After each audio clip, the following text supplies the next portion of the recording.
time is coming to give my rosemary bushes a good trimming. They have been in full bloom for a long time, but blooming is fading away. The fact is that blooming never stops completely, so sometimes I wait for them to stop, and pruning gets behind.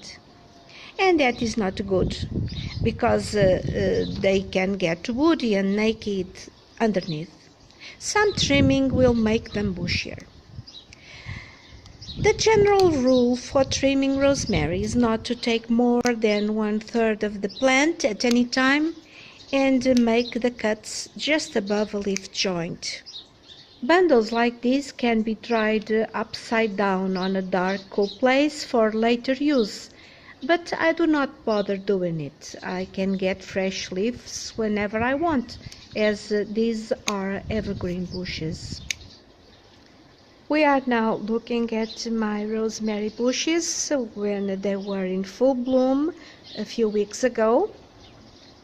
These are the plants I am growing for Josh in the joint collaborative growing action to remember Rachel's son Josh, who died last year, in the sense and belief that no one is dead while he is remembered by.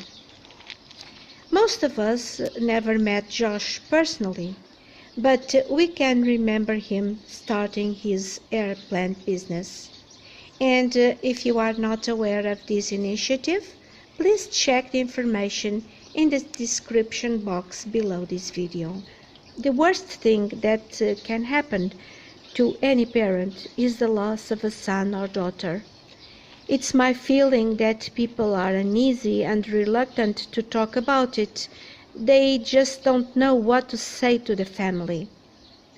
Many people will even pull away from a family that has suffered a death because it's not really easy to face who is bearing such suffering.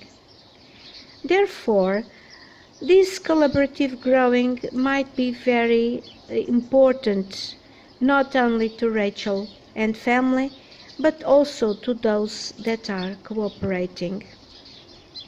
I started by growing just one of my rosemary bushes for Josh, but since I have 10 or 12 of them, I might as well include all of them in this initiative. I also will feel much more at ease if I have to replace one of them, which could happen. After all, rosemary is the plant of remembrance. It has been used since ancient Greece as a memory enhancer, which has been recently vouched by scientists. They say that rosemary is really the herb of remembrance, as scent boosts memory by 15%. Isn't this great? Throughout the centuries, European people used it on the head to improve memory. There was also the belief that placing rosemary under the pillows would scare away the evil spirits. It was also used in ceremonies by the brides to promote love and fidelity, and to ensure remembrance of the departed ones. Rosemary symbolizes friendship and loyalty. Bees love their flowers and make a delicious honey out of the pollen and nectar. And it's also wonderful in culinary to aromatize olive oil, meat dishes, cheeses, marinades, or in bread and desserts. It can be combined with mint, savory, sage, thyme, or oregano. It is strongly aromatic, hot and spicy, with some notes of pine and camphor. Rosemary is native to southern Europe, around the Mediterranean area, but it is possible to grow it in many parts of the world. These plants are hardy to zones 8 to 10, which is they withstand extreme temperatures as low as -12 Celsius or 15 Fahrenheit. Other than that, it can be cultivated in containers and easily moved indoors during winter. Rosemary prefers to remain on the dry side, so clay pots are a good choice when selecting suitable containers, as they allow the plant to dry out faster.